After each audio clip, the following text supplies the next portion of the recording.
আমরা যদি ক্ষমা নাই করেন, আপনি যদি ক্ষমা নাই করেন, আমরা কার ধারে যাব?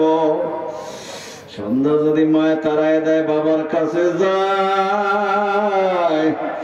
বাবা যদি তারায় দেয়, দাদার কাছে যায়। আল্লাহ আপনি যদি আমাদেরকে তারায় দেন, আমাদের আর যাওয়ার জায়গা নাই। আল্লাহ আপনি আমাদের জিন্দেগির গুনাহ মাফ করে দেন। আল্লাহ খাঁটি মুমিন হিসেবে কবুল আর মঞ্জুর করে নেন। আল্লাহ রব্বির হামহুমা কামা রাব্বায়ানি সগীরা। হে আল্লাহ আপনি আমাদের মা বাপকে মাফ করে দেন, তাদের কবরকে বেহেশতের বাগান বানায় দেন। হে আল্লাহ 5 দিন ব্যাপী তাফসীরুল কোরআন মাহফিলকে কবুল করে নেন। হে আল্লাহ এই মাহফিল ইন্তজামিয়া কমিটির সভাপতি সহ যারা সবাইকে কবুল করে নেন। হে আল্লাহ এই মাহফিলে যারা বক্তা, হে আল্লাহ তাফসীর করবে সকলকে কবুল আর মঞ্জুর করে নেন। সুবহান রাব্বিকা, অনেকে অসুস্থ, সুস্থতা দান করো, সেবা কুল্লিয়া দান করো। سبحان ربك رب العزة عما يصفون وسلام على المرسلين والحمد لله رب العالمين. السلام عليكم ورحمة الله.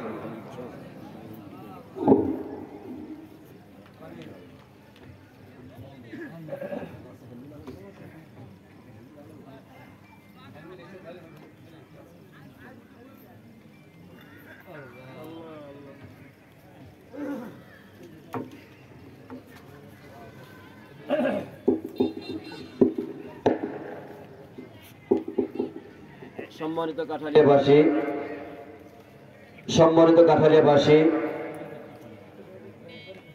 কাঠালিয়া উপজেলাবাসীর উদ্যোগে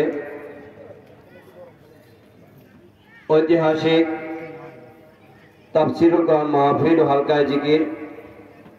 আপনারা জানেন আমাদের তাফসীরুল কোরআন মাহফিলের প্রথম 4 দিন ধারাবাহিকভাবে নির্ধারিত আয়াতের উপরে তাফসীর অনুষ্ঠিত হয় এবং পঞ্চম দিন ওয়াজ মাহফিল হয়ে থাকে।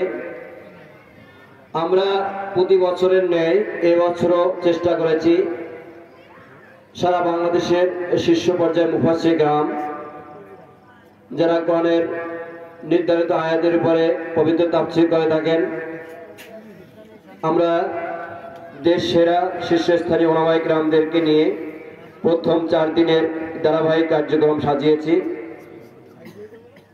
আমাদের মাঝে প্রথম অধিবেশনে এখন মূল্যবান তাফসীর পেশ করবেন সারা বাংলাদেশের একজন পরিচিত মুখ, বিশিষ্ট আলেমে দ্বীন জনাব আলহাজ হযরত মাওলানা ফজলে বাই মাসুদ। তিনি ঢাকা জামিয়া সাইদিয়া মাদ্রাসার সুযোগ্য সম্মানিত প্রিন্সিপাল এবং একজন জাতীয় পর্যায়ের মুফাসসির। হুজুর সূরা বাকারার 104 নং থেকে 204 নম্বর থেকে 207 নম্বর আয়াতের মূল্যবান তাফসীর পেশ করবেন। সুতরাং আমরা এখনো যারা বাজারে, চায়ের দোকানে, আশেপাশে বিভিন্ন আড্ডায় মগ্ন আছি, সবাইকে সবিনয় অনুরোধ জানাচ্ছি অতি দ্রুত মাহফিল ময়দানে এসে মাহফিলকে সুন্দর ও সার্থক করে তুলুন। সম্মানিত কাঠালিয়াবাসী, করোনা সিচুয়েশন সহ রাজনৈতিক কিছু পরিস্থিতির কারণে আমরা দীর্ঘ 5 বছর তাফসীর করতে পারিনি। 5 বছর পরে আল্লাহর রহমতে আজকে এখন থেকে আনুষ্ঠানিকভাবে তাফসীরের কার্যক্রম শুরু হচ্ছে। আমরা কি খুশি না বেজার? কারা কারা খুশি? দুই হাত তুলে দেখেছে আলহামদুলিল্লাহ। জোরে একটু বলি আলহামদুলিল্লাহ। সম্মানিত কাঠালিয়াবাসী, কোরআনের তাফসীর বন্ধ হলে শয়তানের মন খুশি হয়, কি কথা ঠিক না? খুশি হয় কারা? মুমিন, মুত্তাকিন, আল্লাহওয়ালা বান্দারা মনে কষ্ট পায়, কি কথা ঠিক না? 5 বছর আমরা মাহফিল করতে পারিনি, আমাদের মনে অনেক ব্যথা ছিল, কষ্ট ছিল, সকল মুসলমান মুমিনের মনে কষ্ট ছিল। আল্লাহর রহমতে আল্লাহ পাক রব্বুল আলামিন আমাদের জন্য সবকিছু সহজ করে দিয়েছেন। আবার আমরা তাফসীর করতে পেরে প্রাণ খুলে আরো একবার বলি আলহামদুলিল্লাহ। এই পর্যায়ে আমাদের মাঝে মূল্যবান তাফসীর পেশ করছেন জনাব হযরত মাওলানা প্রিন্সিপাল শেখ ফজলে বারি মাসুদ। হুজুরের নির্ধারিত আয়াত সূরা বাকারার 204 নম্বর থেকে 207 নম্বর আয়াত। হুজুরকে তার মূল্যবান তাফসীর পেশ করার জন্য সবিনয় অনুরোধ জানাচ্ছি।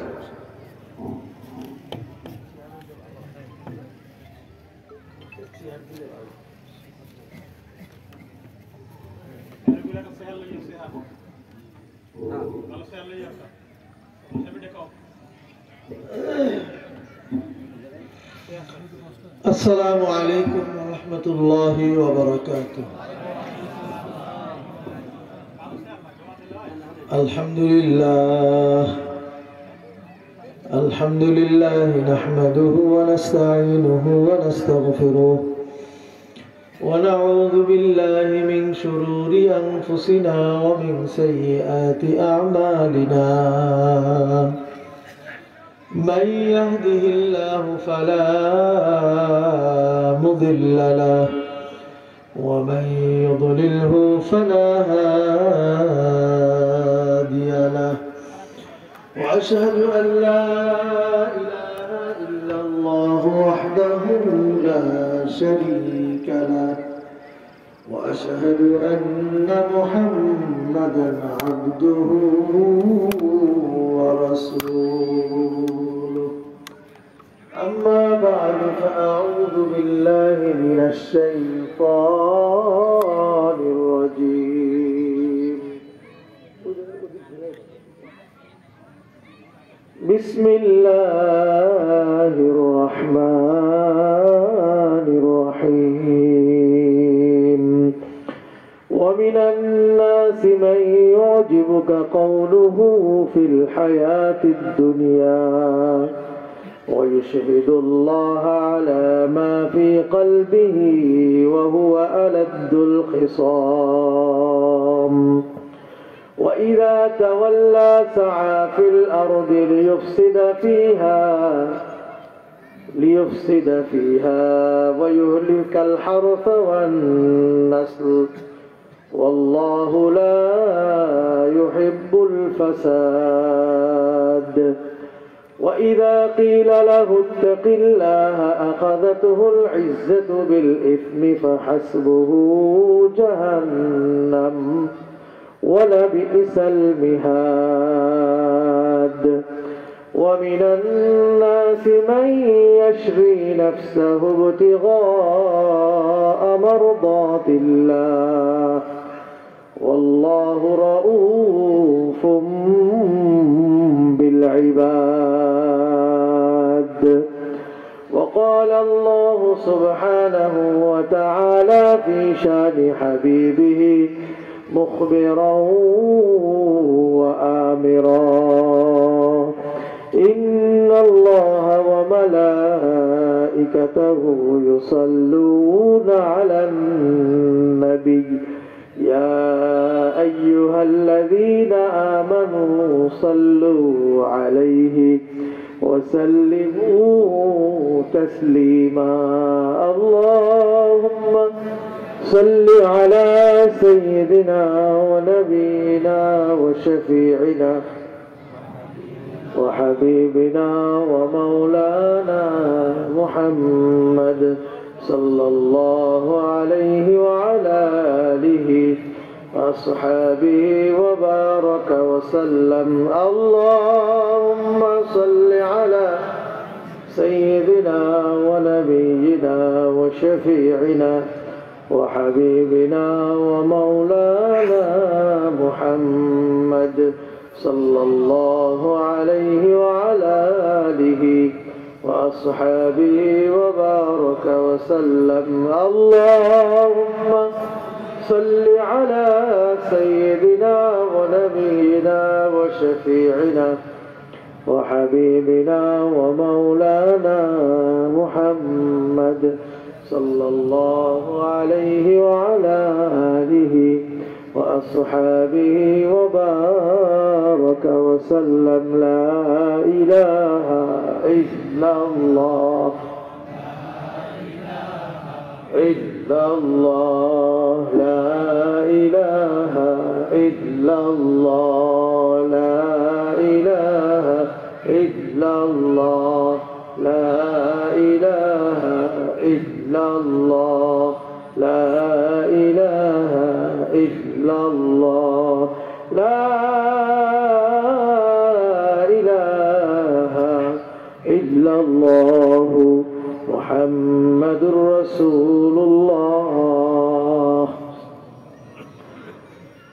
الحمد لله আল্লাহ পাক রব্বুল আলামিনের দরবারে অসংখ্য অগণিত শুকরিয়া যে আল্লাহ তাআলা আপনাকে আমাকে কাঠালিয়া উপজেলাবাসীর উদ্যোগে 5 দিন ব্যাপী 11তম তাফসীরুল কোরআন মাহফিলে আজকের প্রথম দিনের বাদ মাগরিবের অধিবেশনে উপস্থিত হওয়ার মতো আসার বসার মতো তৌফিক দান করলেন। শুকরিয়া আদায় করি, সকলেই বলি আলহামদুলিল্লাহ। আমার ভাইয়েরা, মুরব্বিয়ানে কেরাম, পর্দার আড়ালে মা ও বোনেরা, এই মজলিস অত্যন্ত দামি মজলিস, কি বলেন ঠিক না? আল্লাহ ওয়ালাদের মজলিস, জাকিরিন শাকিরিনদের মজলিস, ওলামায়ে কেরামের মজলিস। বিশেষ করে এই মাহফিলের নাম দেওয়া হয়েছে তাফসীরুল কোরআন মাহফিল। কোরআনের আলোচনা, নবীজি সাল্লাল্লাহু আলাইহি ওয়াসাল্লামের হাদিস থেকে আলোচনা, নবীজির সুন্নাতের উপরে আলোচনা যেই মজলিসে হয়, যেই মজলিসে ওলামায়ে কেরাম, জাকিরিন শাকিরিনরা উপস্থিত থাকেন, এই মজলিসের দাম পৃথিবীর সকল মজলিস অন্যান্য মজলিসের চাইতে অনেক বেশি দামি। কথা বলেন ঠিক কিনা?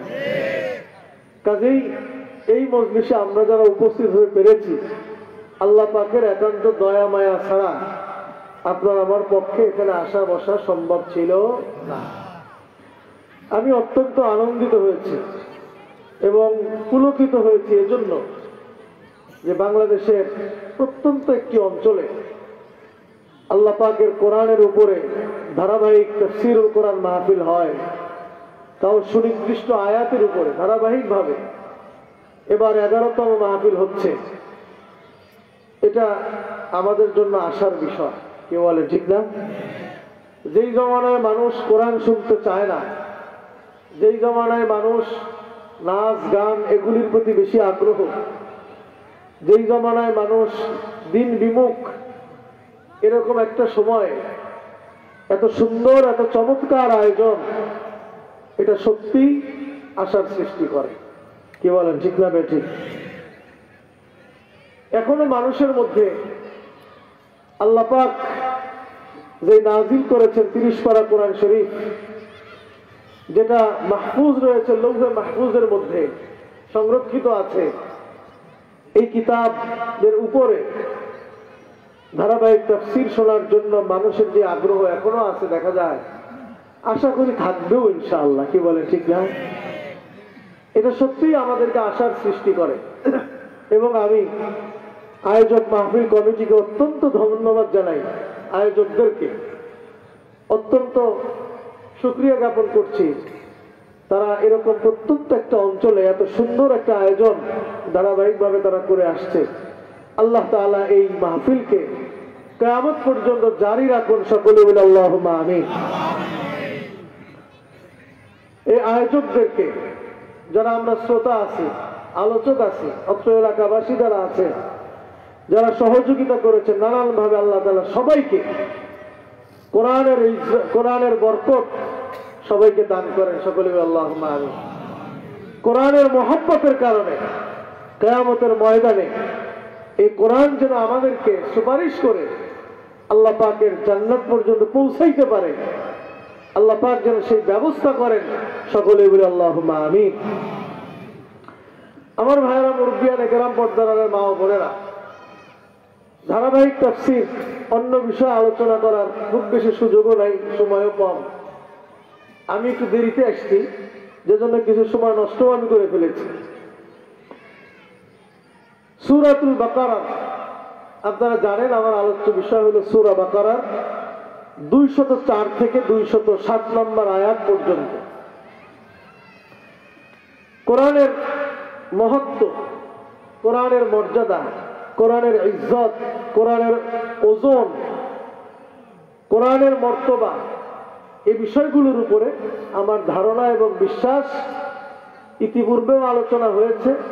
যেহেতু ধারাবাহিক আলোচনা, এই বিষয়গুলোর উপরে আপনাদের আগে নিশ্চয়ই জানা আছে, এজন্য এসব বিষয়ের উপরে আমি আলোচনায় যাচ্ছি না। কারণ কোরআনে পাক এটা আল্লাহ তাআলা নাজিল করেছেন এমন এক কিতাব, এর বৈশিষ্ট্যের উপরেই মাসকে মাস আলোচনা করা যায়। কি বলে, ঠিক না ঠিক? যে কিতাবের মধ্যে শুরুতেই আল্লাহ বলেছেন লা রাইবা ফীহ, কোনো সন্দেহ নাই। কি বলেন, ঠিক না? পৃথিবীর দ্বিতীয় কোনো কিতাব কেউ দেখাইতে পারবেন না যে কিতাবের শুরুতেই কথা লেখা আছে। কি বলেন, ঠিক না ঠিক?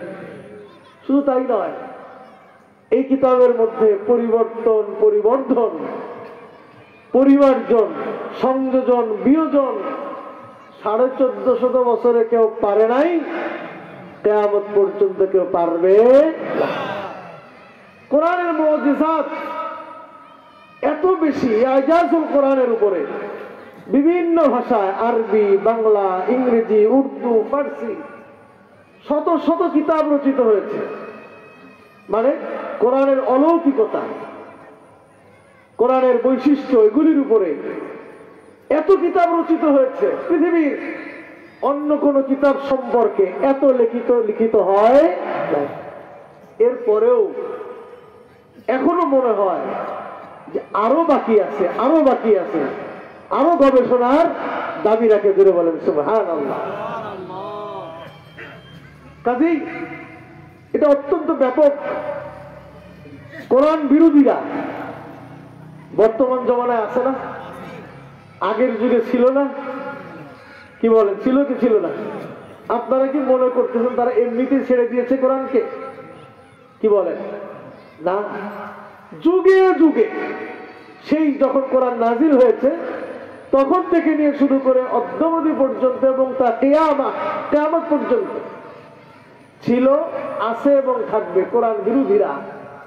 তারা নানান ভাবে চেষ্টা করেছে এবং করে যাচ্ছে অহর্নিশ কোরআনের মধ্যে একটা বিন্দু বিসর্গের ভুল বের করা যায় কিনা।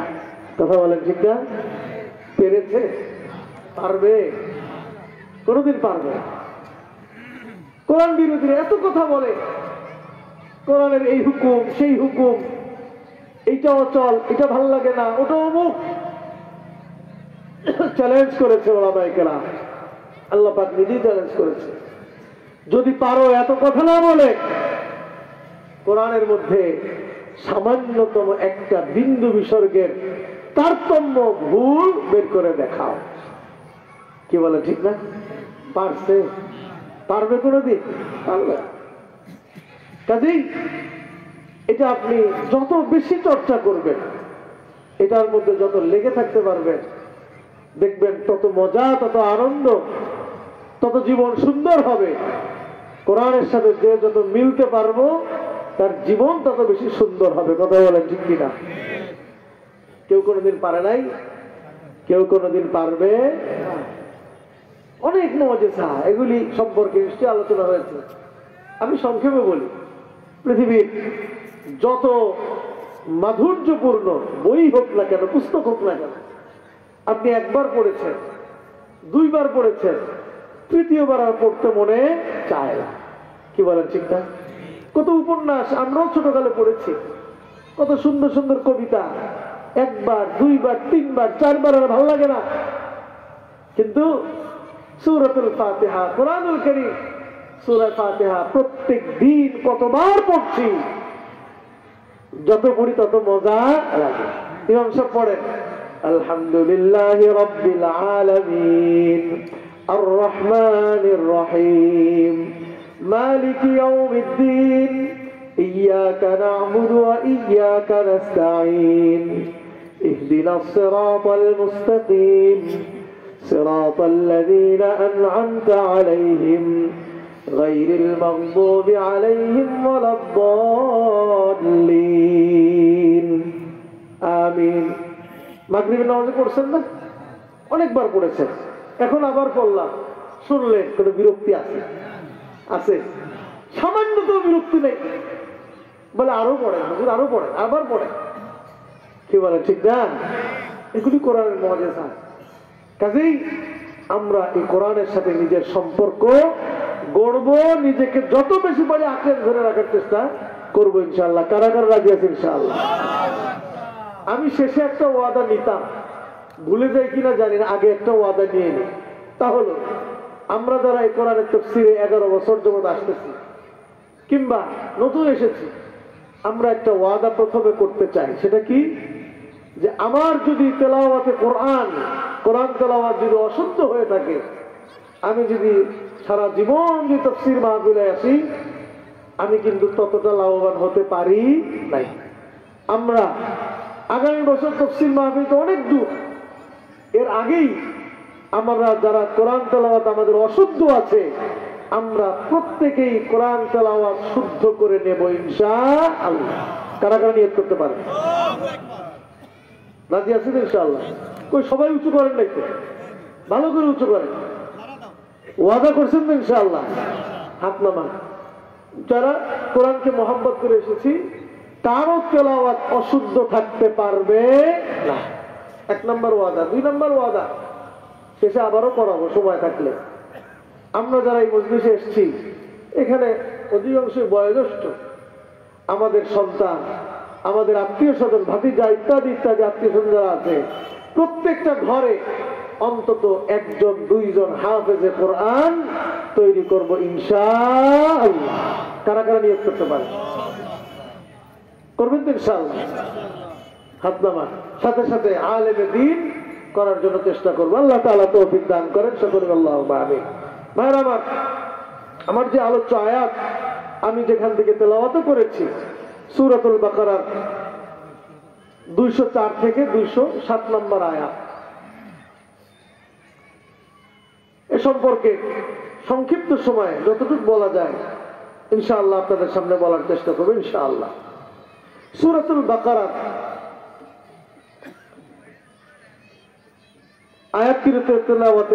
তেলাওয়াতকৃত আয়াতের আমি প্রথমে আপনাদেরকে তর্জমাটা শোনাই দিই, ভালো হয় না? তর্জমাটা শুনে রাখেন, ব্যাখ্যা করবো একটু পরে। আল্লাহ পাক বলছেন, وَمِنَ النَّاسِ مَن يُعْجِبُكَ قَوْلُهُ فِي الْحَيَاةِ الدُّنْيَا وَيُشْهِدُ اللَّهَ عَلَى مَا فِي قَلْبِهِ وَهُوَ أَلَدُّ الْخِصَامِ।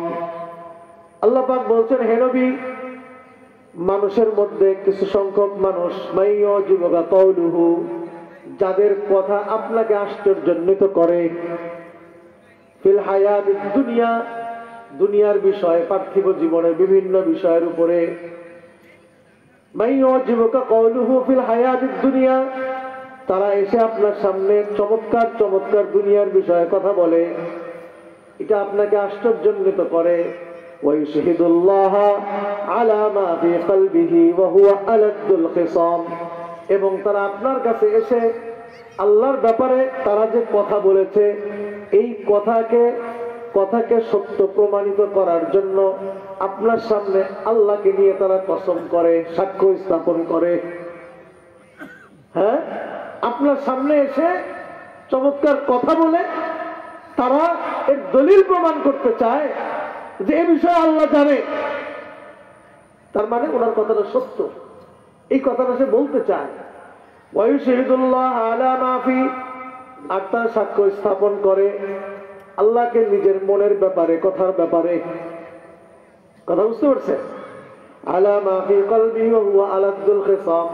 আল্লাহ তাআলা বলছেন, তারা যতই কথা একটা বলে যে বিষয়ে আল্লাহ জানেন, তারা যতই এরকম সাক্ষ্য স্থাপন করুক না কেন, ওহুয়া আলাদ্দুল খিসাম, আল্লাহ তাআলা বলছেন তারা প্রকৃত অর্থে কঠিন ঝগড়েটে, তাদের কথা কিন্তু সত্য নয়।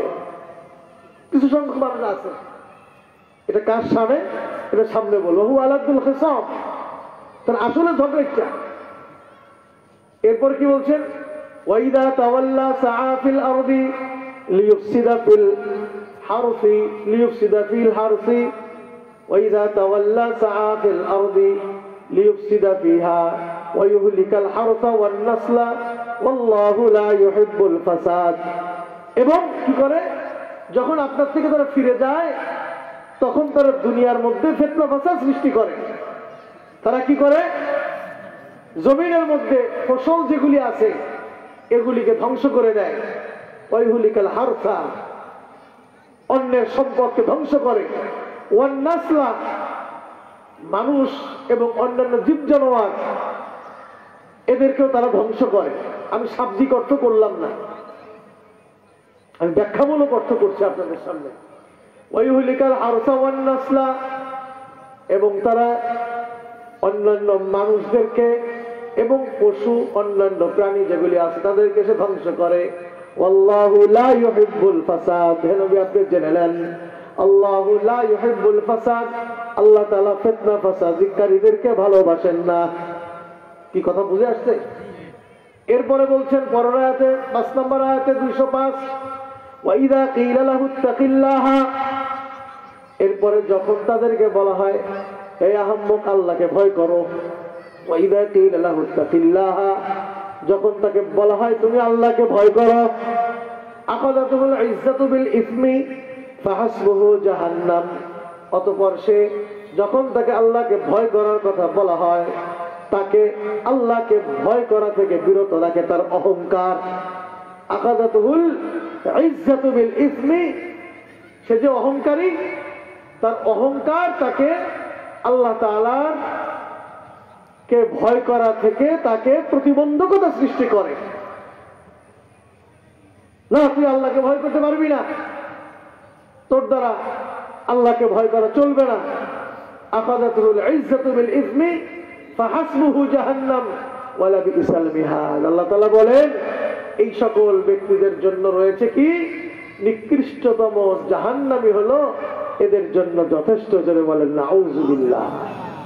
ফাহাসবুহু জাহান্নাম, তাদের জন্য জাহান্নাম যথেষ্ট।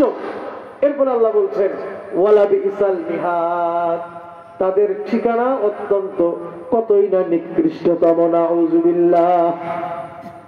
কথা বুঝতে পারছেন? এরপর আল্লাহ বলছেন পরের আয়াতে,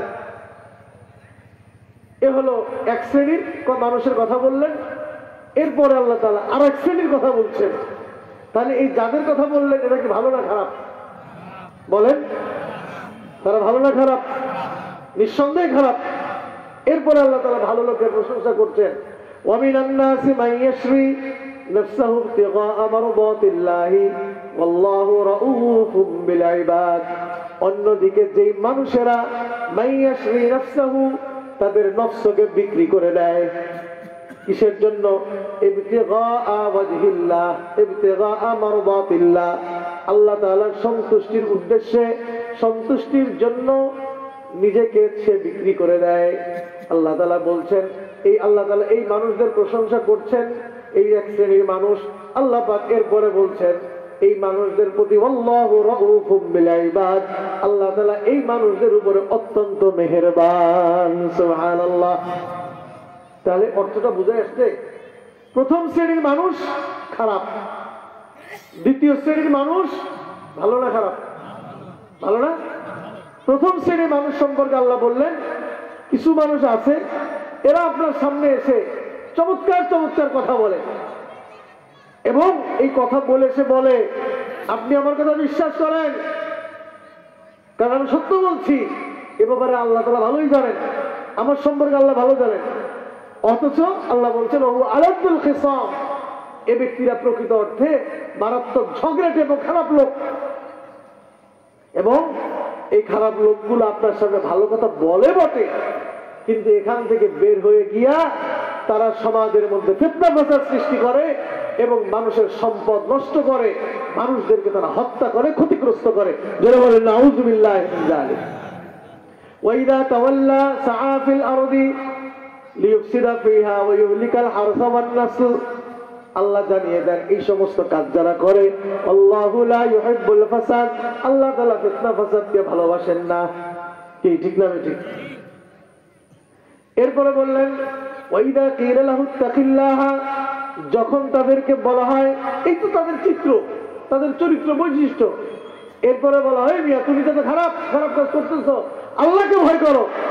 ওয়া ইযা কিলা লাহু তাকিল্লাহা, আল্লাহকে ভয় করো, আখাযাতুহুল ইজ্জাতু বিল ইসমি ফাহাসবুহু জাহান্নাম।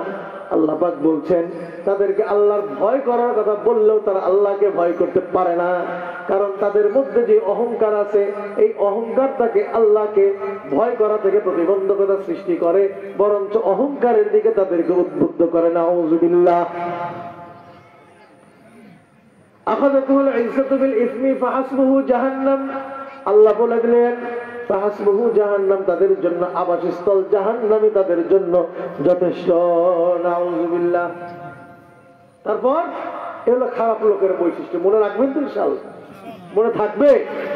এরপর আল্লাহ বলছেন ওয়া মিনান নাসি মান ইয়াশরি, আগেরগুলি খারাপ লোক, এর বিপরীতে আল্লাহ ভালো লোকের কিছু গুণাগুণ বর্ণনা করছেন। বলে এমন কিছু দুনিয়ার মধ্যে খালি খারাপ লোক আছে তা নয়, বরঞ্চ এমন কিছু ভালো মানুষ আছে মাইয়াশরি নাফসাহু ইবতিগা মারদাতিল্লাহ, যারা নিজেদেরকে বিক্রি করে দেয় আল্লাহর সন্তুষ্টির জন্য। যারা বলেন সুবহানাল্লাহ। এরকম লোক আছে না? নাফসাহু ইবতিগা মারদাতিল্লাহ ওয়াল্লাহু রাউফুম বিল ইবাদ। আল্লাহ তাআলা তাদের জন্য অত্যন্ত রাউফুন, রহম, মেহেরবান হয়ে থাকেন। যেরকম সুবহানাল্লাহ। তাহলে বোঝা গেল এই যে আয়াত সূরাতুল বাকারার 204 থেকে নিয়ে 7 পর্যন্ত, এই আয়াত কয়েকটার মধ্যে আল্লাহ তাআলা কয় শ্রেণীর মানুষের কথা বলেছেন? কয় শ্রেণী মনে থাকবে তো ইনশাআল্লাহ? এক শ্রেণী ভালো আর এক শ্রেণী খারাপ।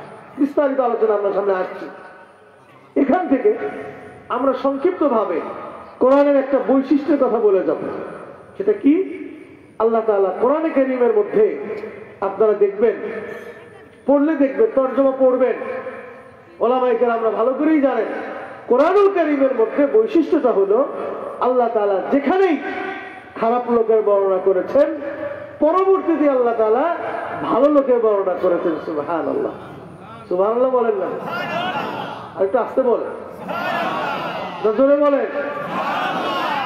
বলবেন তো ইনশাআল্লাহ? বলার দরকার আছে না? এটাই তো লাভ। কি বলেন, ঠিক না? জিকিরের দ্বারা কি ফায়দা? এই সুবহানাল্লাহ আলহামদুলিল্লাহ বলতেছেন, এটার দ্বারা ফায়দা কি? অনেক ফায়দা। আল্লামা জাকারিয়া সাহেব রাহমাতুল্লাহ আলাইহি 70টা ফায়দার কথা বলেছে। কয়টা? একটা ফায়দা পাইলেই তো আমরা কত কিছু করতে চাই। 70টা ফায়দা। এর বাইরে আরেকটা বড় ফায়দা হাদিসের মধ্যে আসছে। একদিন বিশিষ্ট সাহাবী, সম্ভবত জাফর রাদিয়াল্লাহু তাআলা আনহু, আল্লাহর নবীর বিশিষ্ট সাহাবী ছিলেন। আমি আগের কথা যে জায়গায় রাখছি মনে আছে তো আপনাদের? মাঝখানে একটা কথা বলে দেয়। হযরত জাফর রাদিয়াল্লাহু তাআলা আনহু সম্ভবত আল্লাহর নবীর বিশিষ্ট সাহাবী। ওনার ইন্তেকালের পরে লম্বা লম্বা দুটো হাদিস আমি সংক্ষেপে বলে যাচ্ছি। ওনার ইন্তেকালের পরে রাসূলুল্লাহ সাল্লাল্লাহু আলাইহি ওয়াসাল্লাম বলেছেন, এই জাফরের জানাজা আসমান থেকে অসংখ্য ফেরেশতারা নাজিল হয়েছিল জানাজায় শরীক হওয়ার জন্য। আস্তে করে সুবহানাল্লাহ সবাই বলে। কি বেশি শীত নাকি? এর জন্য অনেক ফেরেশতা নাজিল হয়েছে। রাসূলুল্লাহ সাল্লাল্লাহু আলাইহি ওয়াসাল্লাম নিজে ওনার জানাজার নামাজে ইমামতি করেছেন। সুবহানাল্লাহ বলতেই থাকে সুবহানাল্লাহ। এই জানাজা হয়ে গেছে, কবরকে যখন দাফন, ওনাকে লাশকে যখন দাফন করা হয়ে গেল, রাবি বলতেছে, বর্ণনাকারী সাহাবী বলতেছেন, অতঃপর রাসূলুল্লাহ সাল্লাল্লাহু আলাইহি ওয়াসাল্লাম আমাদেরকে নিয়ে একত্রে জমা করলেন এবং বললেন সাব্বিহু। নবীজি বললেন তোমরা দীর্ঘ সময় তোমরা সুবহানাল্লাহ সুবহানাল্লাহ জিকির করো। রাবি বলতেছে সাব্বাহনা তাওয়িলান আও সাব্বাহনা কাসীরান। রাবি বলতেছেন আমরা দীর্ঘ সময় ধরে সুবহানাল্লাহ সুবহানাল্লাহ জিকির করলাম। যেরকম সুবহানাল্লাহ। এরপর নবীজি বললেন কাব্বিরু, ও আমার সাহাবারা তোমরা আল্লাহু আকবার জিকির করো। রাবি বলতেছেন কাব্বারনা তাওয়িলান আও তাওয়ালান আও কাব্বারনা কাসীরান। রাবি বলতেছেন আমরা অতঃপর দীর্ঘ সময় ধরে আল্লাহু আকবার জিকির করলাম। সুবহানাল্লাহ। একটু করছেন না আপনারা জিকির? আমরা জিকির করলাম। এরপরে যখন শেষ, আমরা সাহাবা রাসূলুল্লাহ সাল্লাল্লাহু আলাইহি ওয়াসাল্লামকে জিজ্ঞাসা করলাম, ইয়া রাসূলুল্লাহ, ইয়া হাবিবাল্লাহ, ঘটনা বুঝলাম না, হঠাৎ করে কেন আপনি আমাদেরকে দাফন করার পরে, মাইয়াত দাফন করার পরে আপনি কেন আমাদেরকে সুবহানাল্লাহ, আল্লাহু আকবার জিকির কেন করার জন্য বললেন? কি প্রশ্ন আসে না? বলে অন্য সময় তো জিকির করি। দেখবেন যারা জিকির বিরোধী তারা বলে কি জিকির টিকে লাগে না, কি বলে না? নবীজি জিকির করাইলেন, বলে জিকির করো। সাহাবারা জিজ্ঞাসা করলেন, ইয়া রাসূলুল্লাহ, ব্যাপারটা বুঝলাম না। রাসূলুল্লাহ সাল্লাল্লাহু আলাইহি ওয়াসাল্লাম বলেন, আমার সাহাবারা, কেন জিকির করাইলাম জানিয়া রাখো। এই যে আমার প্রিয় সাহাবী, আল্লাহ পাকের অত্যন্ত প্রিয় বান্দা, এই সাহাবীকে যখন কবরে রাখা হয়েছিল, কবরটা সংকীর্ণ হয়ে যাচ্ছিল। নাউজুবিল্লাহ। এই আবার সাহাবীর দোষ করেন না, কিন্তু নবীজি বুঝার জন্য বললেন আমাদেরকে, সংকীর্ণ হয়ে যাচ্ছিল বলে আমরা সাথে সাথে যখন জিকির করা শুরু করলাম, এই জিকিরের বদৌলতে আল্লাহ তাআলা ওয়াসআ, আল্লাহ তাআলা তার কবরকে প্রশস্ত করে দিলেন। সুবহানাল্লাহ। কি বুঝলেন? জিকির করলে কবর প্রশস্ত হয়ে যায়। জিকির করবেন না ছাড়বেন? করবে? কারা কারা করবে? করবেন না ইনশাআল্লাহ? হাত নামান। কতক্ষণ করবে? হুজুর একটু একটু করবে, এরকম নাকি? সারাক্ষণ জিকির করেন। কি পারবেন ইনশাআল্লাহ? যত পারেন করতে থাকেন, যত পারেন করতে থাকেন। কথা বোঝেন নাই? যত পারেন করতে থাকেন। জিকির করতে করতে করতে করতে দেখবেন আল্লাহ তাআলা যখন রুহুটা টান দিয়ে নিয়ে যাবে নজরুল ইসলাম, আপনার জবানে তখন হয় সুবহানাল্লাহ, আল্লাহু আকবার, লা ইলাহা ইল্লাল্লাহ জিকির বের হয়ে যাবে। সুবহানাল্লাহ। যদি আপনার আখির কালিমা আল্লাহ পাকের নামের উপর হয়, ফাদাখালাল জান্নাহ, সোজা জান্নাতে যেতে পারবে। যে জিকির করে না তার কিন্তু মওতের সময় এমন হবে না। যাই হোক ভাইরা আমার, যেই জায়গায় ছিলাম, কোরআনের অনেকগুলি বৈশিষ্ট্য, অনেক বৈশিষ্ট্য, তার মধ্যে একটা বৈশিষ্ট্য হলো যে জায়গায় আল্লাহ তাআলা ভালো মানুষের বর্ণনা করেন, খারাপ মানুষের বর্ণনা করেন, সাথে সাথে আল্লাহ তাআলা ভালো মানুষের বর্ণনা করেন। সুবহানাল্লাহ। যেখানে আল্লাহ তাআলা ভালো খারাপ কিছু বৈশিষ্ট্য বর্ণনা করেন, সাথে সাথে ভালো গুণের বৈশিষ্ট্য আল্লাহ বর্ণনা করেন। যেখানে জাহান্নামীদের আলোচনা করেন, ওই জায়গায় আল্লাহ তাআলা আবার জান্নাতীদের আলোচনাও করে দিয়েছেন। সুবহানাল্লাহ। এটা কোরআনের বৈশিষ্ট্য। যেমন আমরা পাই বিভিন্ন জায়গায়, পুরা কোরআন শরীফ ভর্তি এরকম সিস্টেম। বলে ফায়দা কি? ফায়দা একটু পরে বলছি। কোরআনে আল্লাহ তাআলা দেখবেন 24 পারায়, ওয়াসিকাল্লাযীনা কাফারু ইলা জাহান্নামা যুমারা, আল্লাহ বর্ণনা করলেন কিয়ামতের ময়দানে জাহান্নামীদেরকে হাঁকায়া হাঁকায়া জাহান্নামীদের কাফেরদেরকে জাহান্নামের মধ্যে নিয়ে যাওয়া হবে। এরপরে কাফেরদের কি কি হবে সেখানে বর্ণনা করলেন। ঠিক তার একটু পরে আল্লাহ বলতেছেন, ওয়াসিকাল্লাযীনা তাকাউ ইলাল জান্নাতি যুমারা, যারা বলেন সুবহানাল্লাহ। একটু পরেই বলতেছেন যে আল্লাহ তাআলা জান্নাতীদেরকেও জান্নাতে সংবর্ধনা দিয়ে দিয়ে জান্নাতের দিকে নিয়ে যাবে। এরকম সুবহানাল্লাহ। আবার এই আযানের অসুবিধা হবে, একজনে জবাব দেয়। আবার কোরআনের মধ্যে অন্যত্র আমরা দেখি কি, সেখানেও ফাম্মা মান উতিয়া কিতাবাহু বিয়ামিনি, আল্লাহ তাআলা কিয়ামতের দিন যাদের আমলনামা ডান হাতে দিবে, এতে বর্ণনা করলেন। একটু পরে গিয়েই আল্লাহ তাআলা আবার বলতেছেন, ওয়া আম্মা মান উতিয়া কিতাবাহু বিশিমালি, যাদের আমলনামা বাম হাতে দেওয়া হবে, এদের বর্ণনা আছে। ঠিক এভাবেই আল্লাহ তাআলা কোরআনে কারীমের মধ্যে বিভিন্ন জায়গায় দেখবেন ভালো লোকের বর্ণনা, খারাপ লোকের বর্ণনা, খারাপ লোকের বর্ণনা, ভালো লোকের বর্ণনা, জান্নাতের আলোচনা, জাহান্নামের আলোচনা। কথা বলে ঠিক না ঠিক? বলে হুজুর করলেন কেন আল্লাহ তাআলা? আমি তো বলেছি কোরআনের মুজিজাত অসংখ্য। এই মুজিজাত গুলো বর্ণনা করে শেষ করাও যেমন যায় না, আমাদের অনেক কিছু মাথায়ও ধরে না। একটা উপকারের কথা অন্য একটা ঘটনার থেকে বলি। সূরা মুমিন, আল্লাহ তাআলা এই সূরার মধ্যে অত্যন্ত গুরুত্বপূর্ণ একটা সূরা।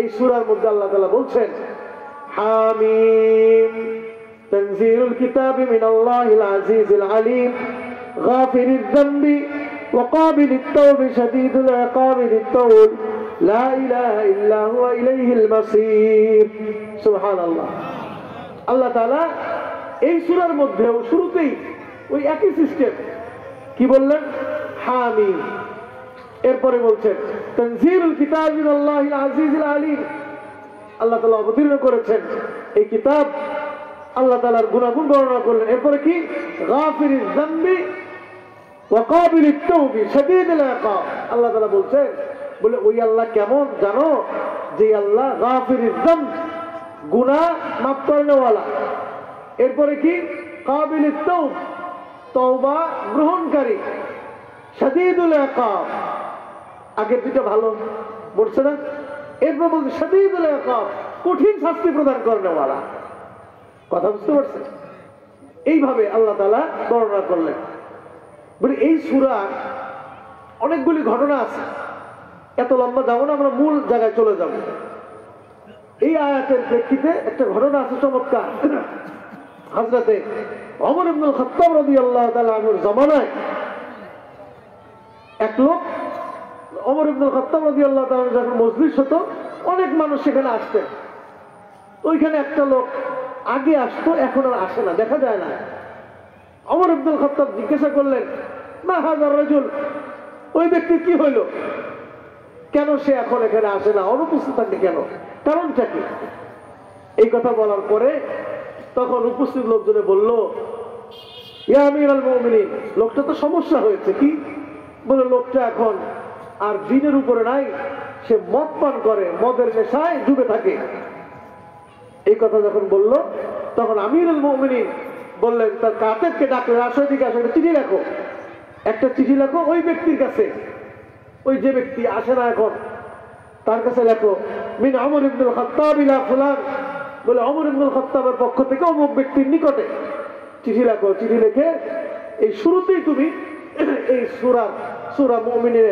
মুমিনের এই প্রথম আয়াতগুলি লিখে দাও সুবহানাল্লাহ কাতেব লিখলো লেখার পরে পত্রবাহককে পাঠিয়ে দিলে বলে যাও গিয়া ওই মদ্যপ ব্যক্তিকে এই চিঠিটা দিবা হ্যাঁ তবে দিবা কোন সময় জানো যখন সে নেশায় বুত হয়ে থাকে ডুবে থাকে তখন দিবা না যখন সে নেশা কেটে যায় তখন তার কাছে তুমি দিবা চিঠিটা ঠিক ওই ব্যক্তি পত্রবাহক চিঠিটা নিয়ে রওনা হলেন রওনা হয়ে গিয়ে যে দেখেন ওই লোকটা মদ্যপ অবস্থায় আছে সে পান করেছে মদ পান করেছে এবং সে নেশা অবস্থায় আছে তখন গিয়ে বললেন যে তোমার কাছে একটা আমিরুল মুমিনের কাছে একটা চিঠি আছে তুমি একটু স্থির হও পরবর্তীতে ওই লোকটা যখন স্থির হলো তখন এই পত্রবাহক তার কাছে চিঠিটা দিল চিঠিটা দেওয়ার পরে তারা তো আরবি বোঝে তারা ওই ব্যক্তি চিঠিটা পড়লো যখন পড়া শুরু করছে মিন ওমর ইবনুল খাত্তাব ইলা ফুলান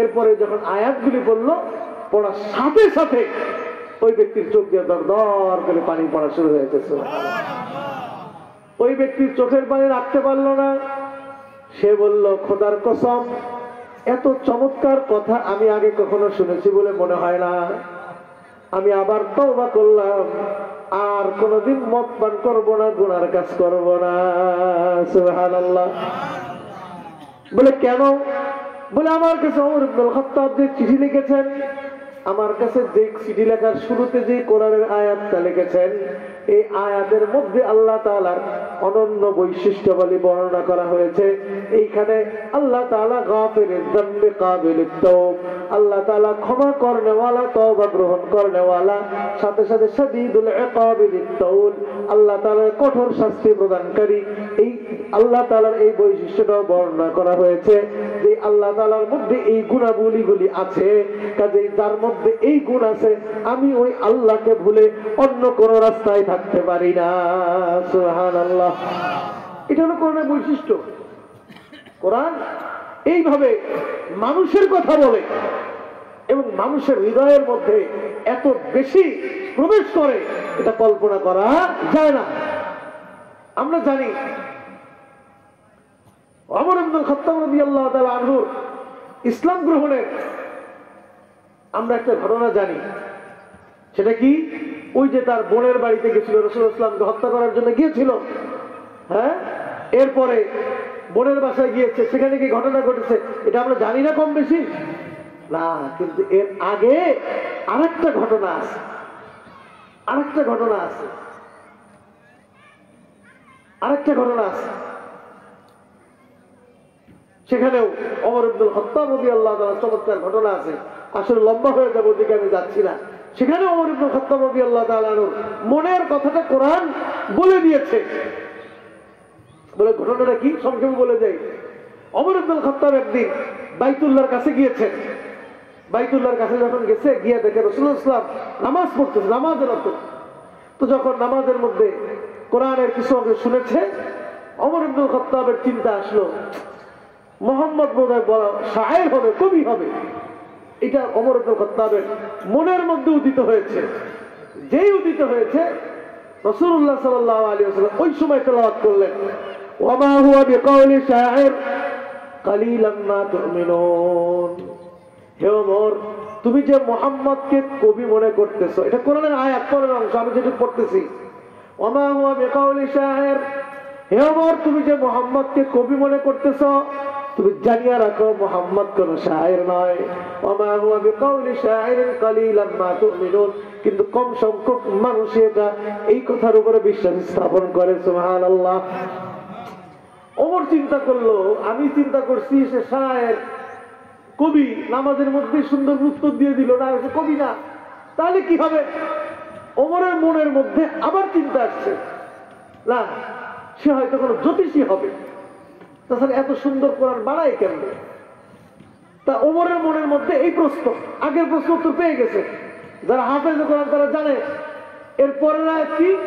পরের আয়াত, ওয়ালা বিকাউলি কাহিনিন কালিলাম মা তাযাক্কারুন। হে ওমর, তুমি আগে তাকে কবি মনে করেছিলে, না সে কবি নয়, আগেই তোমাকে জানিয়ে দিলাম। এখন তোমার মনের মধ্যে এসছে সে কোন জ্যোতিষী হবে। ঠিক কোরআনের পরের আয়াত হলো ওয়ালা বিকাউলি কাহিন, সে কোন জ্যোতিষীও নয়। সুবহানাল্লাহ। আস্তে কোন সুবহানাল্লাহ বুঝলেন? কালিলাম মা তাযাক্কারুন, কম সংখ্যক মানুষই বুঝতে পারে। কালিলাম মা তাযাক্কারুন। এখন ওমরের মধ্যে প্রশ্ন হয়েছে, তাহলে এটা কি? তাহলে কোরআনটা কি? এটা কোনো কবির কবিতাও না, জ্যোতিষীর বক্তব্যও না, এত চমৎকার, তাহলে এটা কি জিনিস? কি প্রশ্ন হয় কি হয় না? প্রশ্ন। ঠিক পরের আয়াত, হাফেজে কোরআনরা জানবে, পরের আয়াত, তানজিলুম মির রাব্বিল আলামিন। সুবহানাল্লাহ।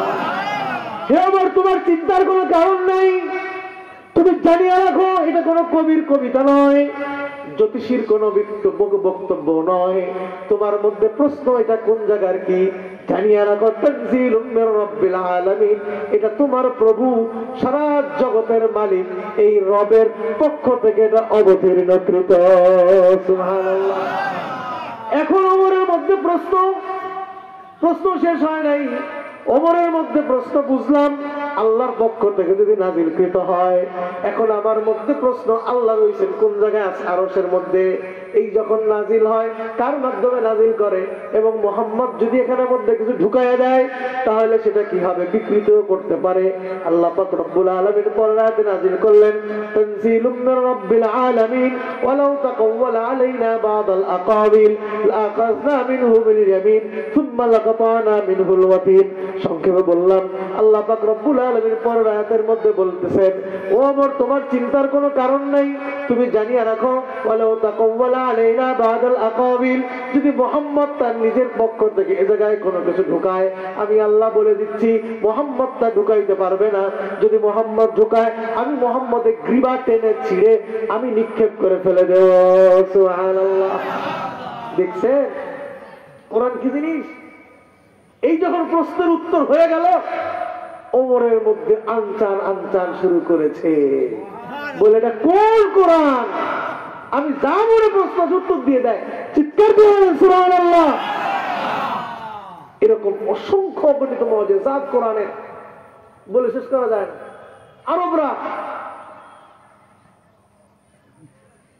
আরবরা উঠে চড়তো, মরুভূমির মধ্যে চড়ে না? হ্যাঁ, চড়ে কি চড়ে না?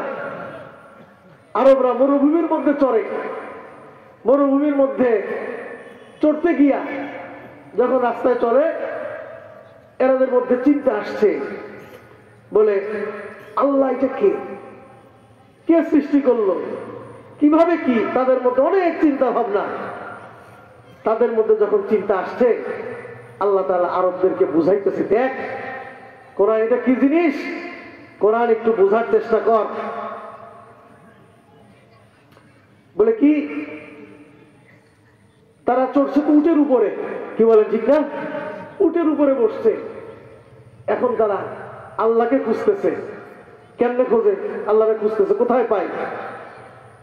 বলে খোঁজার জন্য দূরে যাওয়া লাগবে না, একটা লোক যখন উটের উপরে বসা সে কোথায় তাকায়, উটের কথাই তো চিন্তা করবে, করবে না?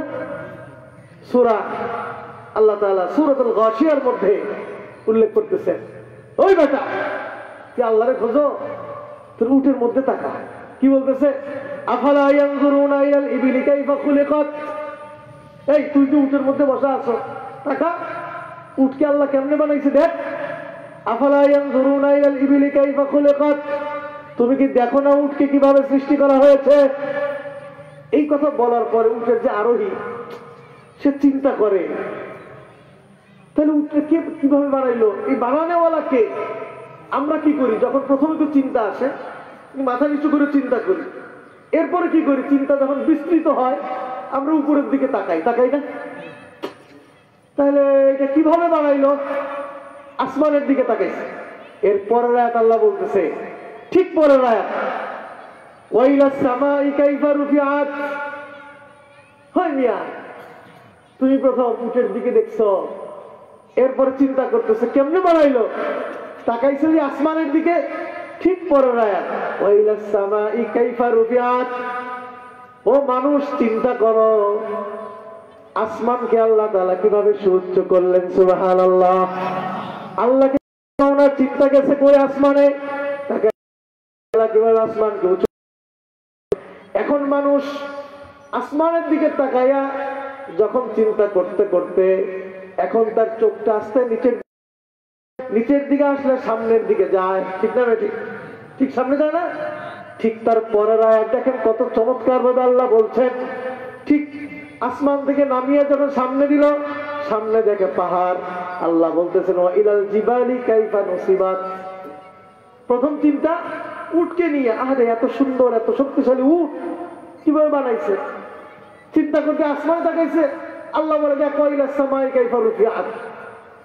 এরপরে চক্ষুটা নিচু হচ্ছে, সামনে তাকাইছে, পরের আয়াতে আল্লাহ বলতেছে ওয়া ইলাল জিবালি কাইফা নুসিবাত, দেখো আমি পাহাড়কে কিভাবে সুপ্রতিষ্ঠিত করেছি। এরপরে যখন পাহাড় দেখা হয়ে গেছে, এখন চিন্তা মাথাটা কোন দিক যায়, নিচু হয় না? কি বল, কোন দিক যায়, নিচু হয় কি হয় না? পরের আয়াতে আল্লাহ বলতেছেন ওয়া ইলাল আরদি কাইফা সুতিহাত, এখন তোর চোখ নিচে গেছে, তাকাইয়া চিন্তা কর এই জমিনকে আল্লাহ তাআলা কত সুন্দর ভাবে কিভাবে বিস্তৃত করলেন, সুবহানাল্লাহ।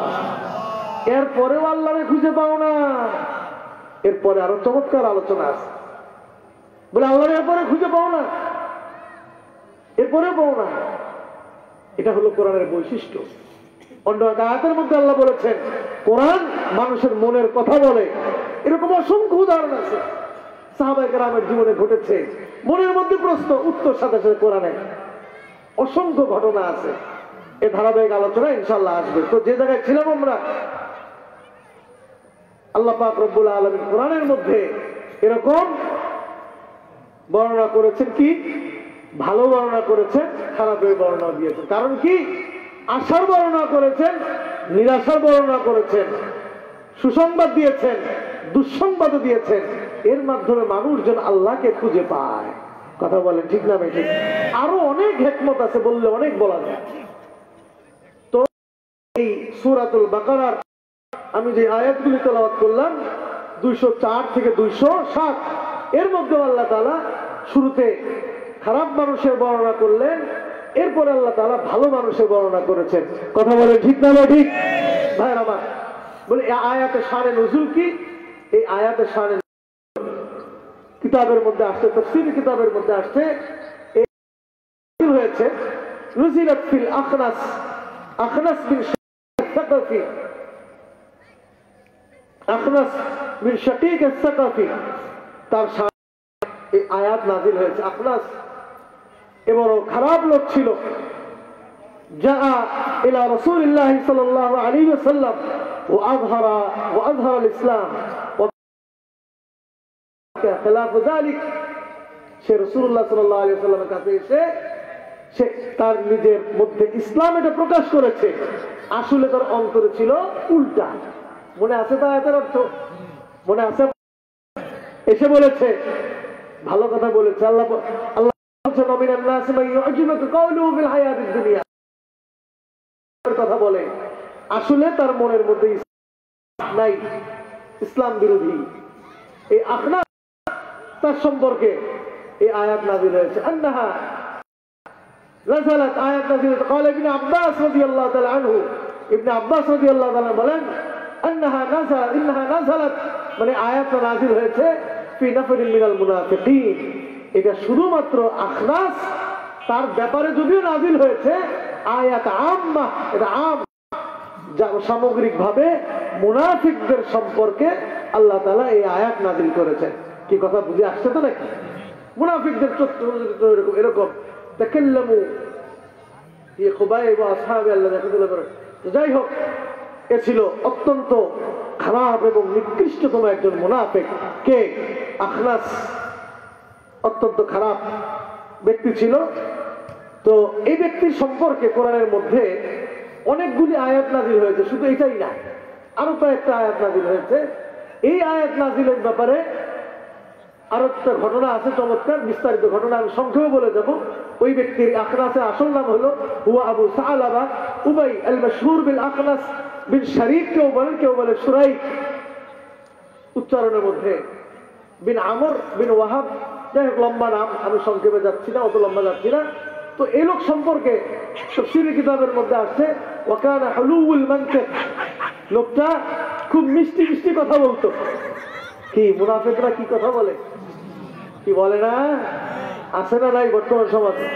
ওরে বাপরে বাবা, এত সুন্দর সুন্দর রসালো রসালো মিষ্টি কথা বলবে, কিন্তু ভিতরে কি ওই মুনাফিক সম্পর্কে বলছে ওয়াকানা হুলুউল মানতিক, কথা বলতে খুব সুন্দর।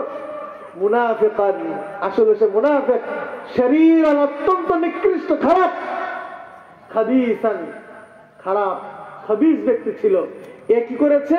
ও ছিল হালিফ জোহরা, জোহরা একটা গোত্রের, তার সাথে বন্ধুত্ব ছিল। বদরের যুদ্ধে যখন রাসূলুল্লাহ সাল্লাল্লাহু আলাইহি ওয়াসাল্লাম সাহাবায়ে কেরামদেরকে নিয়ে গিয়েছিলেন, এই নিয়ে যাওয়ার সময় যখন সাহাবায়ে কেরাম গিয়েছিলেন, ঠিক সেই সময় বদরের যুদ্ধে এই আহাম্মক মুনাফিক খাবিস, সে ওখান থেকে তার যে হালিফ ছিল, যাদের সাথে তার সম্পর্ক ছিল, সঙ্গী ছিল, এদের সহ সে বদরের প্রান্ত থেকে, বদর যুদ্ধ থেকে তাদেরকে ভাগায় নিয়ে সে মক্কায় চলে এসে, জোরে বলেন নাউযুবিল্লাহি মিন যালিক। এত খারাপ ব্যক্তি ছিল এই ব্যক্তি।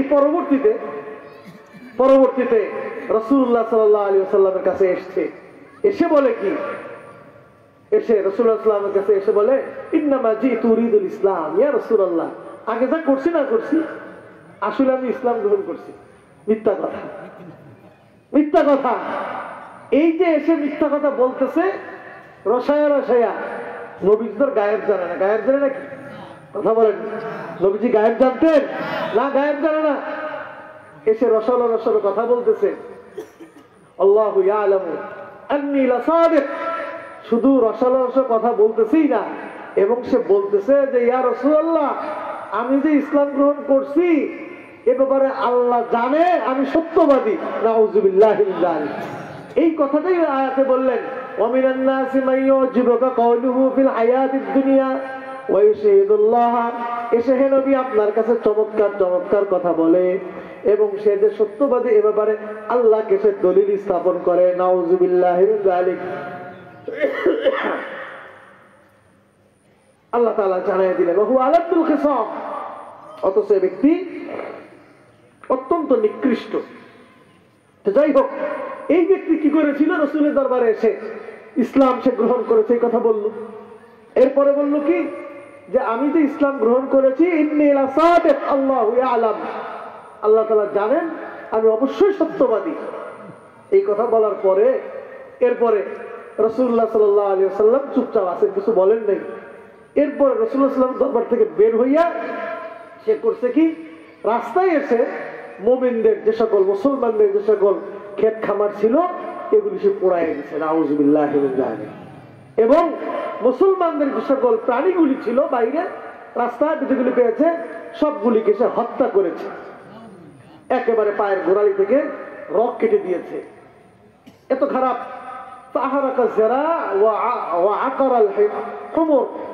তার মানে বের হয়ে এসে রসুলের সামনে কি বললো, বললো যে ইয়া রাসূলুল্লাহ আমি মুমিন হয়ে গিয়েছি। অথচ সে সেখান থেকে বের হয়ে এসে সে মুসলমানদের সমস্ত ক্ষেতগুলো সামনে যা পেয়েছে পোড়াই দিয়েছে। আর যে সকল সেই জমানায় উট, দুম্বা, অন্যান্য যে সকল ছিল গাধা, ঘোড়া, এগুলিকে সে হত্যা করেছে, নাউযুবিল্লাহি মিন যালিক। এরপরে এরই প্রেক্ষিতে এই যে ঘটনা ঘটাইলো, এরই প্রেক্ষিতে আল্লাহ তাআলা এই আয়াত নাযিল করেছেন, ওয়ামিনান নাসি মান ইউজিবুকা কাওলুহু ফিল হায়াতিদ দুনিয়া ওয়া ইউশহিদুল্লাহ, ওই যে বলল না আমি সত্যবাদী, ওয়া ইউশহিদুল্লাহ আলা মা ফি কলবিহি ওয়া হুয়া আলাদুল খিসাম। আল্লাহ জানায় দিলেন, হে নবী এর কথা আপনি বিশ্বাস করবেন না, ও প্রকৃত অর্থে অত্যন্ত মারাত্মক ঝগড়াটে, নাউযুবিল্লাহ। আয়াত নাযিল করে আল্লাহ তাআলা জানিয়ে দিলেন, ওয়াইদা তাওয়াল্লা সাআ ফিল আরদি লিইফসিদা ফিহা, বের হয়ে আসার পরে সে দুনিয়ার মধ্যে খারাপ ফিতনা ফাসাদ সৃষ্টি করতে লাগলো। সাআ ফিল আরদি লিইফসিদা ফিহা ওয়া ইউহলিকাল হারসা ওয়ান নাসলা, ঠিক না?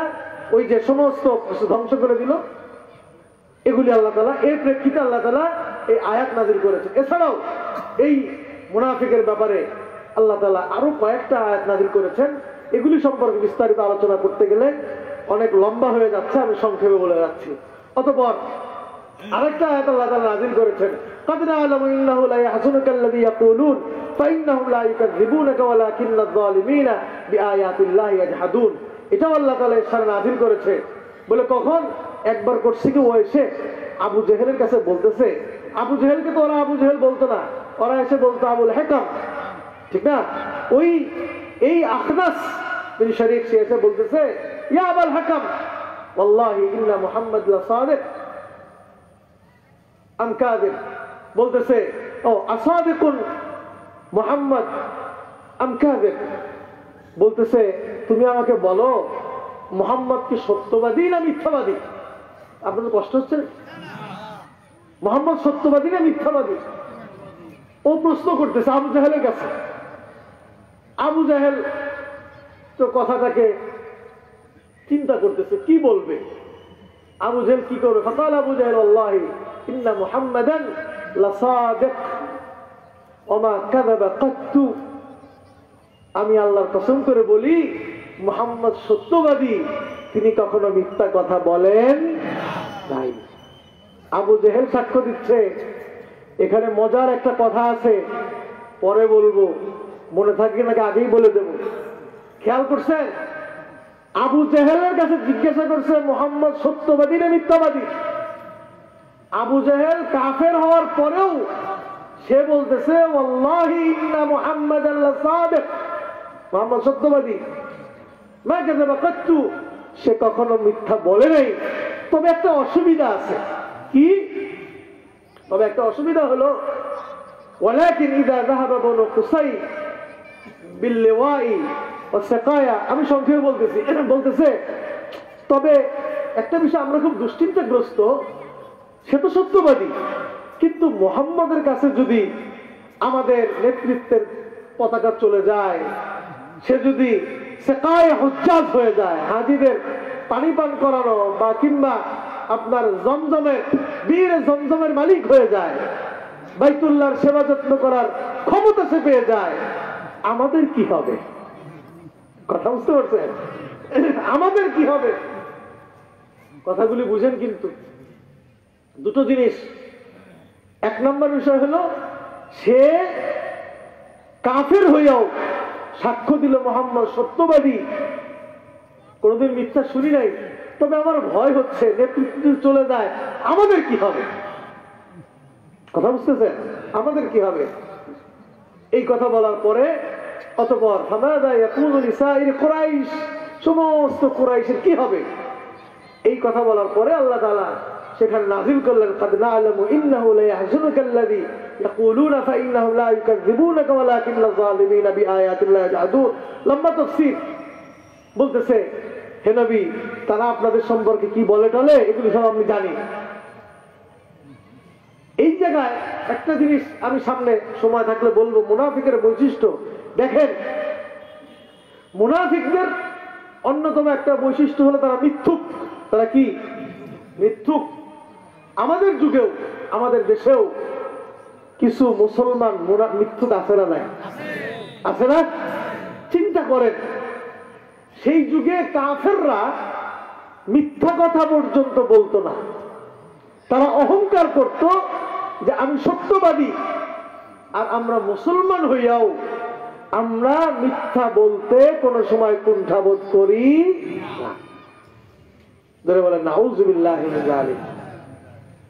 এছাড়াও কানা ইউনাফিকুন নবী সাল্লাল্লাহু আলাইহি ওয়াসাল্লাম ইযহারু লাহু বিমা ইউহিব্বু ওয়া ইউযবিরু ফি কলবি। যাই হোক, এইভাবে আরো বেশ কয়েকটা আয়াত এই আখনাস বিন কায়েস আখনাস এর শানে নাজিল হয়েছে। তার মানে এক কথায় সে বড় মুনাফিক ছিল। তবে কেউ কেউ বলতে চান যে শেষ সময় ওমর ইবনে খাত্তাবের জমানায় সে ইসলাম গ্রহণ করেছে, কেউ কেউ বলে।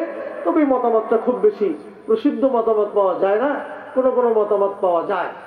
যাই হোক, সে মুনাফিক হিসাবেই মূলত সে প্রসিদ্ধ ছিল। যাই হোক, আমরা এর শানে নুজুল সম্পর্কে আমরা জানলাম। আমি এখন সংক্ষিপ্তভাবে এই আয়াতগুলোর কিছুটা তাফসীর আপনাদের কাছে শোনানোর চেষ্টা করি। দেখেন, আল্লাহ তাআলা বলছেন, ওয়ামিনান নাসি মান ইউজিবুকা কাওলুহু ফিল হায়াতিদ দুনিয়া ওয়া ইয়াশহাদুল্লাহা আলা মা ফি কলবিহি ওয়া হুয়া আলাদ্দুল খিসাম। এটুকু তো আমরা বুঝছি, তাই না? ওয়া ইযা তাওয়াল্লা সাআ ফিল আরদ, এগুলিও আমরা বুঝেছি। এইখানে আল্লাহ তাআলা মুনাফিকদের সম্পর্কে বিস্তারিত আলোচনা করেছেন। অর্থাৎ মানুষের মধ্যে দুই শ্রেণীর আছে। এক শ্রেণী হলো তারা মুনাফিক, আর এক শ্রেণী হলো ভালো মানুষ। কথা বলে ঠিক না বেঠিক? এখন বুঝতে হবে মুনাফিক কয় প্রকার। মুনাফিক সম্পর্কে আমি সংক্ষেপে কিছু বলি। মুনাফিক হলো দুই প্রকার। কয় প্রকার? দুই প্রকার। আমি 204 থেকে 7 পর্যন্ত যে তেলাওয়াত করেছি, 204 থেকে 6 পর্যন্ত হলো মুনাফিক সম্পর্কে আলোচনা। 7 নম্বর আয়াত নিয়ে আমি কোনো কথা এখনো বলি নাই। 7 নম্বর আয়াতে সব তর্জমা শুনিয়েছি। মুনাফিকদের সম্পর্কে একটু কথা বলেই আমি 7 নম্বর আয়াতের কিছুটা তাফসীর আপনাদের সামনে শোনাবো। শোনেন, মুনাফিক দুই প্রকার। কয় প্রকার? দুই প্রকার। এক প্রকারের মুনাফিক হলো ইতিকাদি, আর এক প্রকারের মুনাফিক হলো আমলি। কথা বুঝতেছেন? আরবি বললাম। এক প্রকারের মুনাফিক হলো বিশ্বাসগত মুনাফিক, বিশ্বাসগত। আর এক শ্রেণী হলো আমলগত। এই বিশ্বাসগত মুনাফিক এটা ছিল রাসূলের যুগে। কোন যুগে? রাসূলুল্লাহ সাল্লাল্লাহু আলাইহি ওয়াসাল্লামের যুগে। বিশ্বাসগত মুনাফিক কেমন? তারা রাসূলুল্লাহ সাল্লাল্লাহু আলাইহি ওয়াসাল্লামের দরবারে এসে বলতো যে ইয়া রাসূলুল্লাহ, আমি মুসলমান। আসলে সে মুসলমান হয় নাই, আসলে সে বিশ্বাস করে অন্য কিছু।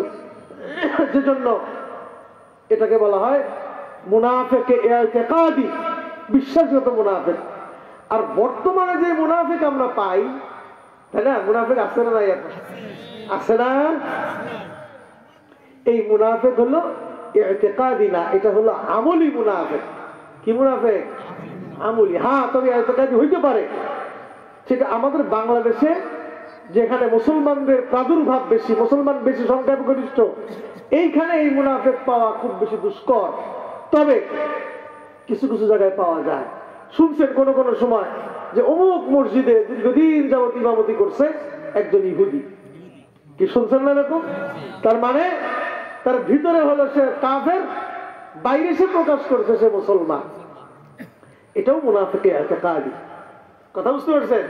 তবে এটা অন্য দেশে হইতে পারে, অমুসলিম দেশে হতে পারে, কিংবা রাসূলের যুগে এটা ছিল। কিন্তু এখন যে মুনাফিক, এই মুনাফিকের সংখ্যা হলো বেশি, যেটা সেটা হলো মুনাফিকে আমলি।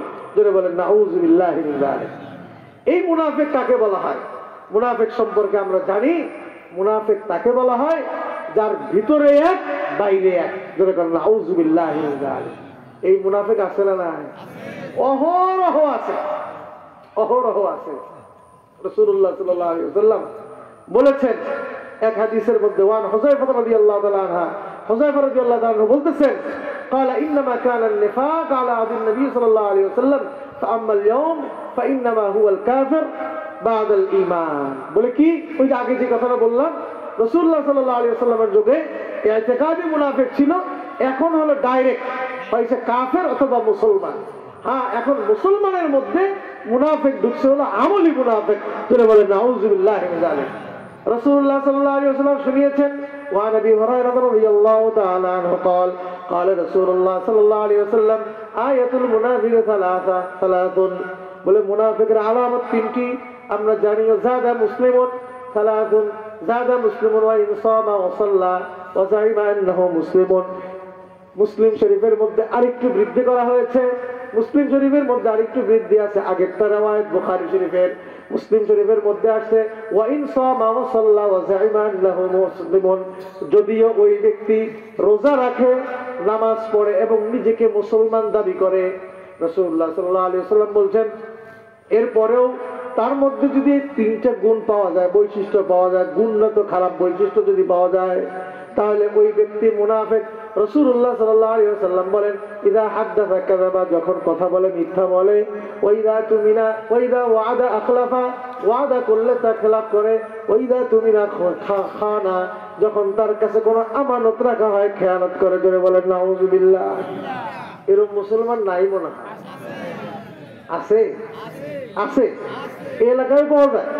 আল্লাহু আকবার, ভর্তি ভর্তি এই মুনাফিক।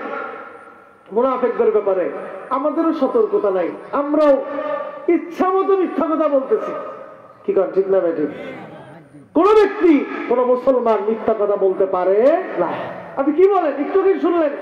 মুসলমান তো দূরের কথা, সেই জাহিলি যুগের, যেগুলিকে আইয়ামে জাহিলিয়াত অন্ধকার যুগ বলতাম, সেই যুগের কাফেররা পর্যন্ত মিথ্যা কথা বলতো না।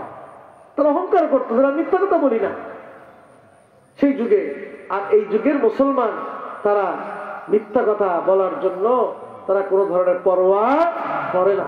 মুনাফিক, রাসূলুল্লাহ সাল্লাল্লাহু আলাইহি ওয়াসাল্লাম মুনাফিক সম্পর্কে বলেছেন ইদা হাদিসা কাযা, যখন কথা বলে মিথ্যা বলে।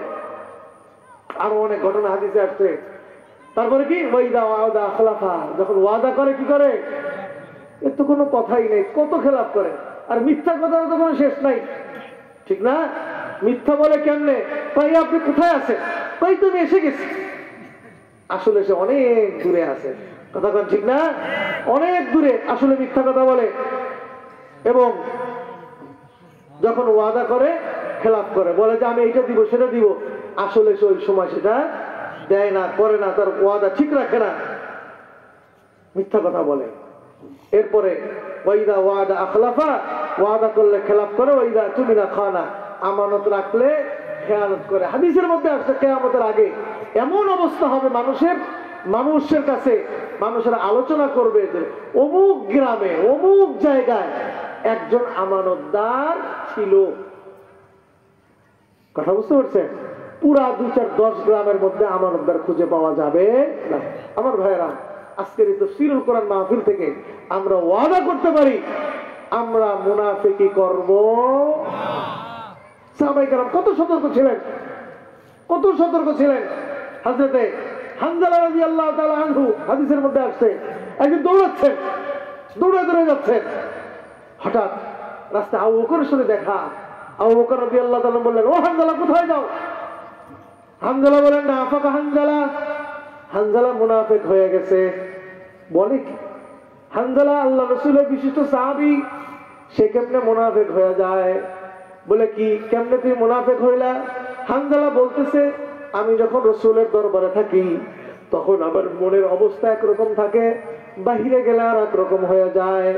যদি কোনো মানুষের মধ্যে একরকম এখন আর এক সময় আর এক রকম হয়, ওই ব্যক্তি তো পাক্কা মুসলমান না, মুনাফিক হয়ে গেছে। এই কথা শোনার পরে আবু বকরের সাথে দৌড়, বলে চলো আমিও যাব।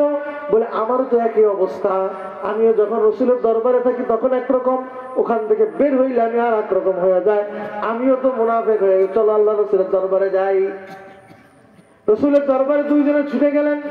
দৌড়ায় যখন রাসূলের দরবারে আসছে, রাসূলুল্লাহ বললেন, ও হানজালা ও আবী বকর মাল খবরু বিকুমা, তোমাদের কি হলো, তোমরা কেন দৌড়াদৌড়ি করছো, এখানে কেন আসছো? রাসূলুল্লাহ সাল্লাল্লাহু আলাইহি ওয়াসাল্লামের প্রশ্নের উত্তরে আবু বকর বলেন, ইয়া রাসূলুল্লাহ, ইয়া হাবিবাল্লাহ, আমরাও ভয়ে মুনাফিক হয়ে গেছি। বলে, কেমনে মুনাফিক হইছো?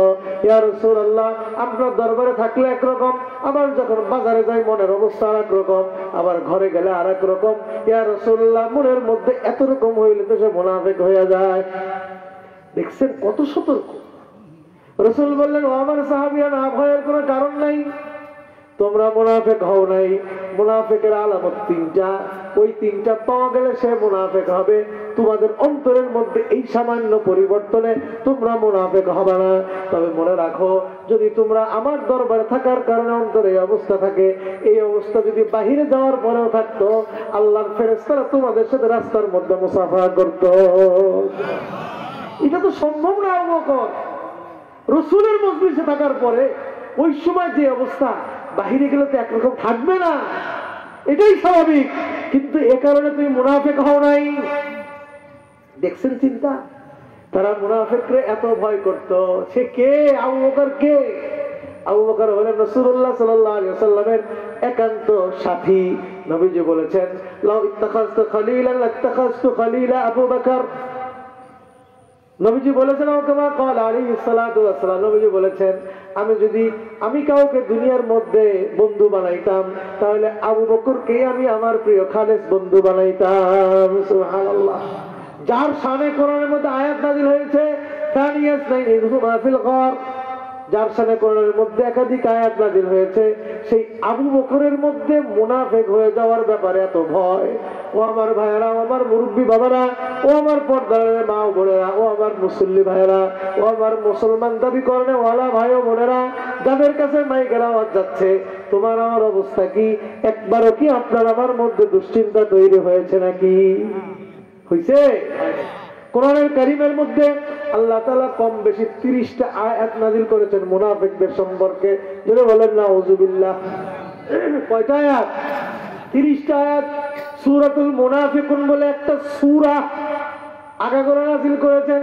ইযা জাআকাল মুনাফিকুনা ক্বালু নাশহাদু ইন্নাকা লারাসূলুল্লাহ আল্লাহু ইয়ালামু ইন্নাকা লারাসূলুহু আল্লাহু ইয়াশহাদু ইন্নাল মুনাফিকিনা লাকাযিবুন। বলে, ইয়া রাসূলুল্লাহ, মুনাফিকরা এসে বলে, আমরা আপনাকে রাসূল হিসেবে মেনে নিয়েছি। আল্লাহ তাআলা জানায় দেন, না না না, তাদের সম্পর্কে আল্লাহই ভালো জানেন, তারা আপনাকে সাক্ষ্য দেয় নাই, আল্লাহকে মেনে নেয় নাই। এটা হলো মুনাফিকের বৈশিষ্ট্য। তার মানে মুনাফিকদের ব্যাপারে এত সতর্ক, সাহাবায়ে কেরামের মধ্যে এত দুশ্চিন্তা। হযরত আবু বকরের পরে হযরত ওমর ইবনুল খাত্তাব রাদিয়াল্লাহু তাআলা আনহু সারা জীবন সে দুশ্চিন্তায় ভুগে গেছে, আমার নামটা কি মুনাফিকের তালিকায় আছে নাকি? নাউযুবিল্লাহ। চিন্তা করে গেলেন সারা জীবন। সিররে রাসূলুল্লাহ সাল্লাল্লাহু আলাইহি ওয়াসাল্লাম হুযায়ফা রাদিয়াল্লাহু তাআলা আনহু ছিলেন রাসূলুল্লাহ সাল্লাল্লাহু আলাইহি ওয়াসাল্লামের গোপন রহস্য ভেদ। তাকে রাসূলুল্লাহ সাল্লাল্লাহু আলাইহি ওয়াসাল্লাম বলতেন। হযরতে হুযায়ফা রাদিয়াল্লাহু তাআলা আনহুর কাছে রাসূলুল্লাহ সাল্লাল্লাহু আলাইহি ওয়াসাল্লাম মুনাফিকদের তালিকা দিয়ে গিয়েছিল। হযরত ওমর ইবনুল খাত্তাব রাদিয়াল্লাহু তাআলা আনহু মুনাফিকীকে এত বেশি ভয় করতেন।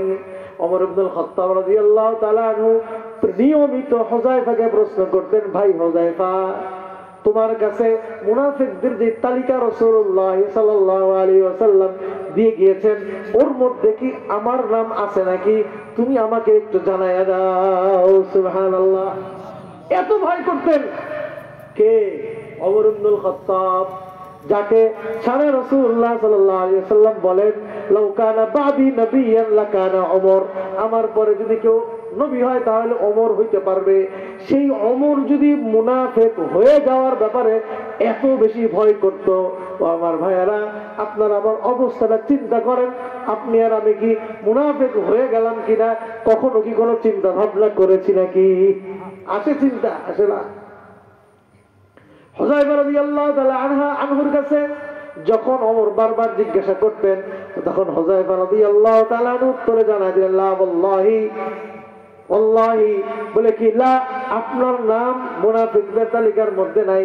তবে ওমর, আপনাকে আমি জানায় দেই, ওয়াল্লাহি লা উযাক্কি বাদাকা আবাদা, বলে আপনার পরে আর কাউকে এরকম আমি ঘোষণা দিয়ে দেবো না, জানায় দেব না যে তোমার নাম মুনাফিকের মধ্যে নাই। সুবহানাল্লাহ।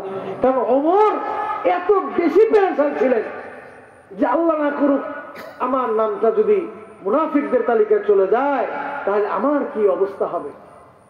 সাহাবায়ে কেরাম এত বেশি তটস্থ থাকতেন মুনাফিকের ব্যাপারে, তারা মিথ্যা কথার তো প্রশ্নই ওঠে না, ওয়াদা খেলাফের তো প্রশ্নই ওঠে না, আমানতের খেয়াল করার তো প্রশ্নই ওঠে না। এরপরেও তাদের মধ্যে এত দুশ্চিন্তা ছিল।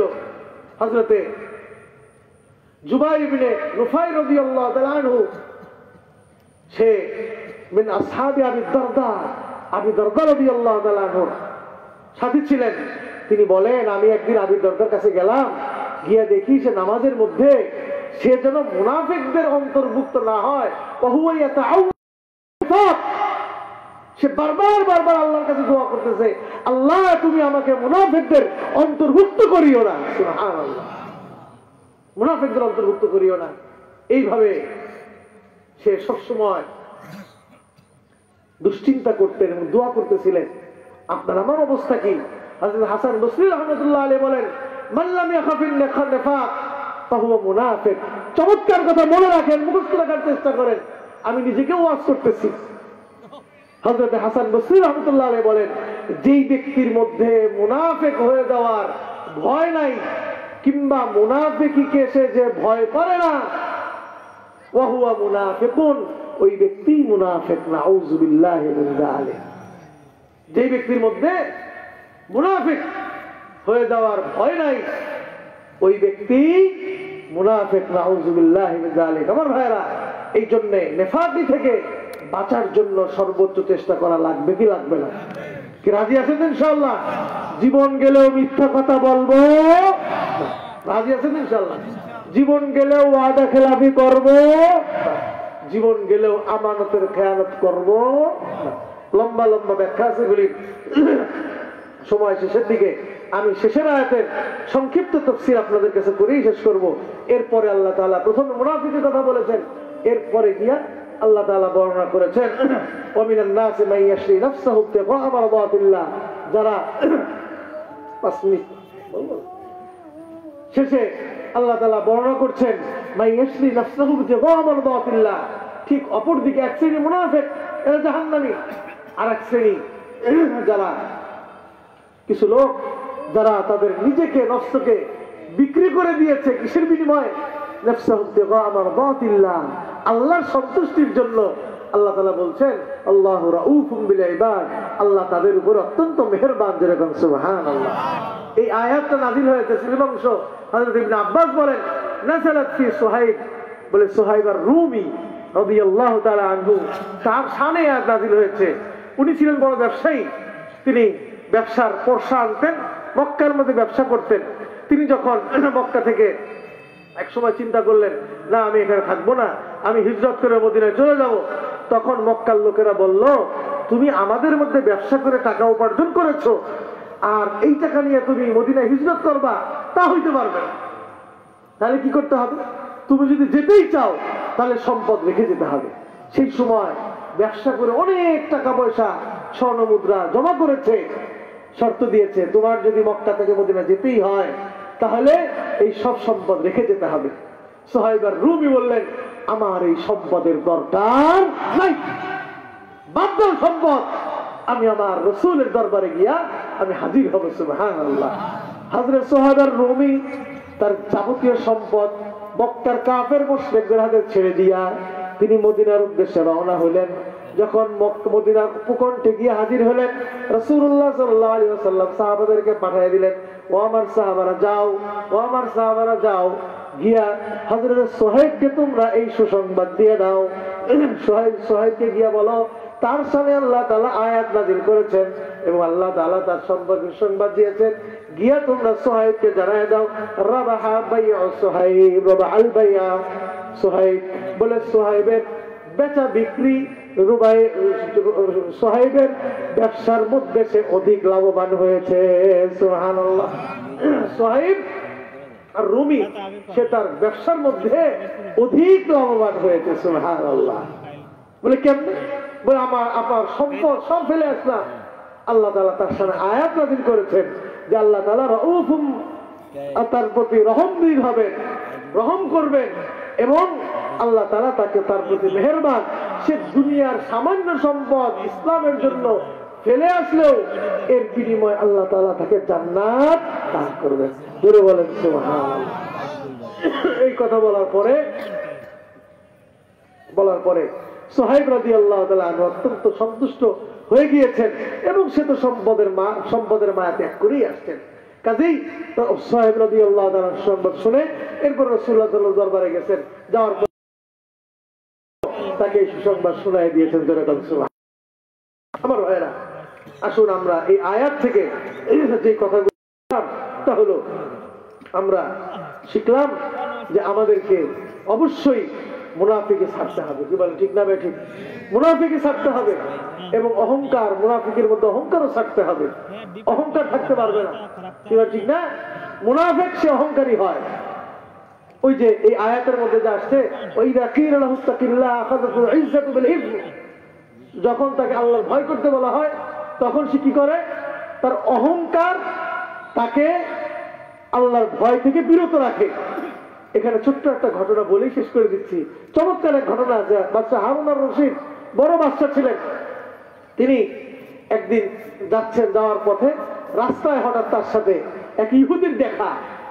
ইহুদি তাকে হঠাৎ করে বলছে, ইত্তাকিল্লাহ ইয়া হারুন আর রশিদ, এ হারুন, তুমি আল্লাহকে ভয় করো। এই কথা বলার সাথে সাথে হারুন আর রশিদ সাথে সাথে ঘোড়ার থেকে নেমে সিজদায় লুটিয়ে পড়েছেন। সুবহানাল্লাহ। সিজদা থেকে যখন উঠছে, উঠার পরে যখন যাচ্ছেন, তার সাথীরা হারুন আর রশিদকে জিজ্ঞাসা করলো, ব্যাপারটা কি?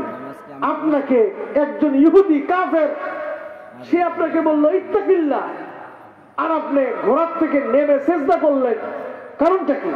বলে, তুমি কি কোরআনের আয়াত পড়ো নাই? বলে, কোন আয়াত? ওই যে আল্লাহ বলছেন, ওয়াইদা কিলা লাহু তাকিল্লাহ আখাযাতুল ইজ্জাতু বিল ইসমি ফাহাসবুহু জাহান্নাম।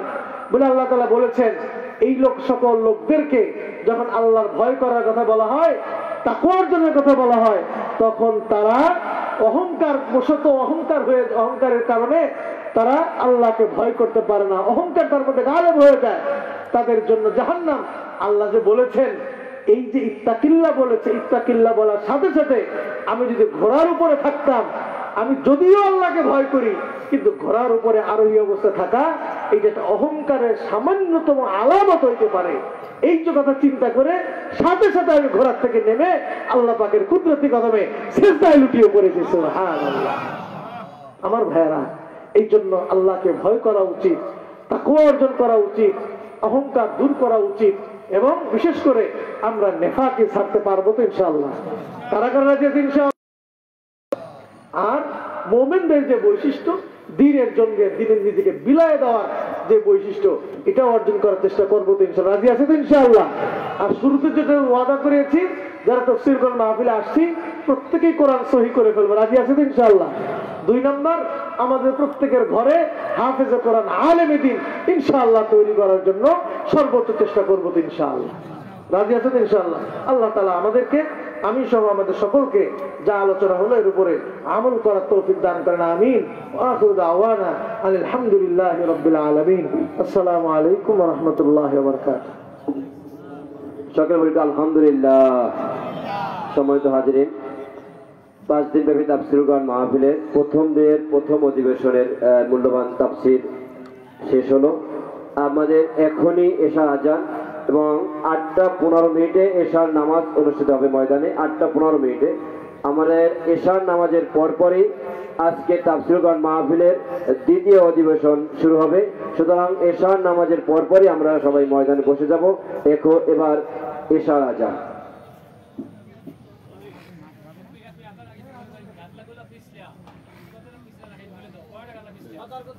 আমাদের গাডলাগুলো একটু পিচ্ছিল, আপনারা অবশ্যই একটু সতর্কতার সাথে নামবেন। বিশেষ করে আমাদের মুরব্বী বাবারা যারা আছেন, একটু সাবধানে নামবেন উজু করার জন্য। আপনারা উপজেলা পরিষদের 2-3টে গাডলা আছে, এই গাডলাগুলো উজু করতে পারবেন। 3টে গাডলা, এবার খালের গাডলা, মসজিদে 3 তলা, বিভিন্ন জায়গায় উজু করার ব্যবস্থা আছে। তো অবশ্যই একটু সাবধানে নামবেন গাডলায়। ধন্যবাদ।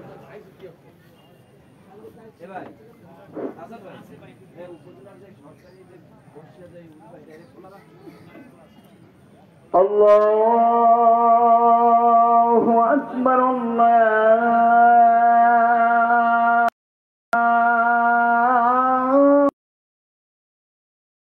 আকবার,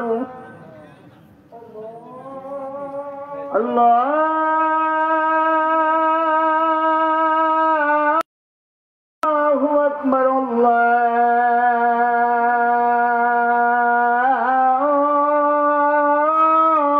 আকবার। আশহাদু আল লা ইলাহা ইল্লাল্লাহ,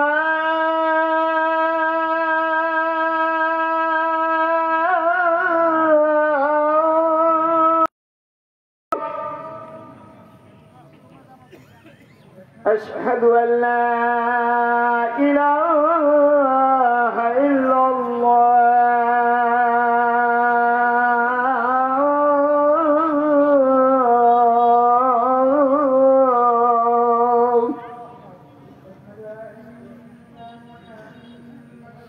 أشهد أن محمدا رسول الله،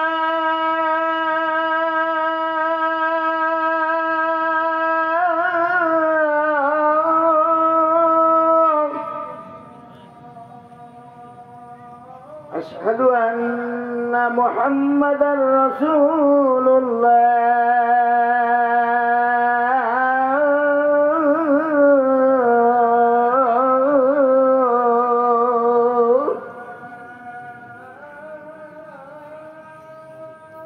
حي على الصلاة،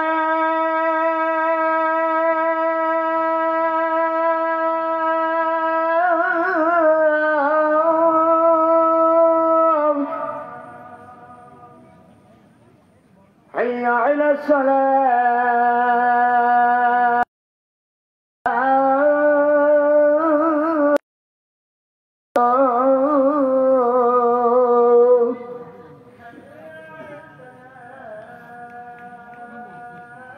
حي على الفلاح،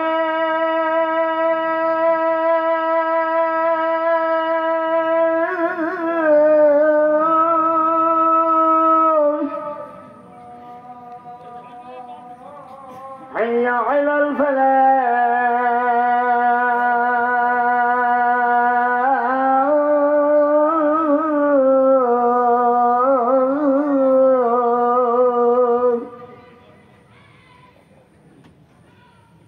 الله أكبر،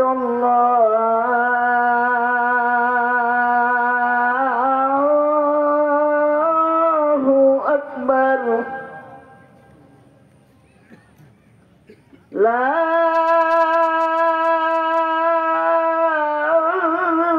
إله إلا الله.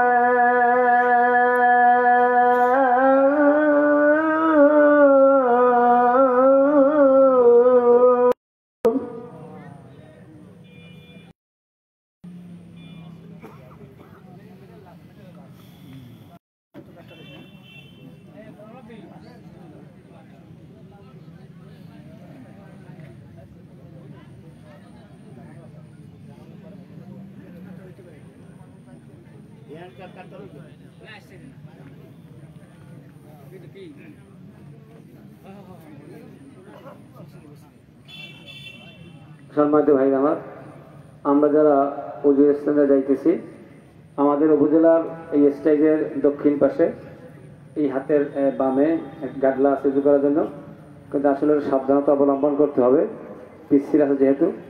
এরপরে উপজেলা পরিষদ মসজিদের সামনে দুইটি ঘাটলা আছে, দুইটি ঘাটলা কম বেশি পিছলে আছে, অতএব আমরা সকলেই সাবধানে উজু